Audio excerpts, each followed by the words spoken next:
സ്ഥാനാർത്ഥി പട്ടികയെ സംബന്ധിച്ച് നിങ്ങൾ ഊഹാപോഹങ്ങൾ പ്രചരിപ്പിച്ചിട്ട് അതിൽ ഞങ്ങളുടെയൊക്കെ പടം വരെ കൊടുത്തിട്ട് ഞങ്ങൾക്കും മത്സരിക്കണമെന്ന് ഞങ്ങൾ പറഞ്ഞു എന്നൊക്കെ പറഞ്ഞിട്ട് അവരോട് കള്ളപ്രചരണം നടത്തുന്ന കേരളത്തിലെ ചില മാധ്യമങ്ങളോടാണ് ഷാഫി ഇത് പറഞ്ഞത്. അത് ഓരോ UDF പ്രവർത്തകനും ഉൾക്കൊള്ളേണ്ടതും ചിന്തിക്കേണ്ടതുമാണ്. നമ്മളെ മുന്നണിക്കെതിരാവാനും അല്ലെങ്കിൽ നമ്മുടെ പാർട്ടിക്കെതിരായി സംസാരിക്കാൻ വേണ്ടി മാധ്യമങ്ങളുടെ തന്ത്രമാണ് ഇതൊക്കെയെന്ന് ചിന്തിക്കുക. കോൺഗ്രസിലെ MP-മാർക്ക് MLA സ്ഥാനത്തേക്ക് മത്സരിക്കാൻ ആഗ്രഹമുണ്ട് എന്ന് ഇന്നലെയും ഇന്നുമായി പ്രചരിപ്പിക്കുന്നത് നമ്മൾ കണ്ടതാണ്. ഇന്ന് മുസ്ലിം ലീഗിൻ്റെ സ്ഥാനാർത്ഥി ലിസ്റ്റ് എന്നൊക്കെ പറഞ്ഞ് റിപ്പോർട്ടർ ചാനലിൽ നമ്മൾ കണ്ടതാണ്. ഇതൊക്കെ വ്യാജമാണെന്നും അതാത് പാർട്ടികളുടെ സ്ഥാനാർത്ഥികൾ അവർ തീരുമാനിക്കും, അതായിരിക്കും മുന്നണിയുടെ സ്ഥാനാർത്ഥികൾ. മുസ്ലിം ലീഗിൻ്റെ സ്ഥാനാർത്ഥി പട്ടിക പാണക്കാട് സ്വാദിഖലി ശിഹാബ് തങ്ങൾ പുറത്തുവിടുന്നതുവരെ മറ്റെല്ലാം കള്ളപ്രചരണങ്ങളാണ്.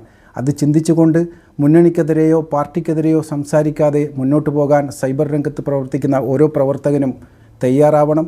ഈ വ്യാജവാർത്തകൾക്കെതിരെ ആവണം നമ്മുടെ നീക്കങ്ങൾ.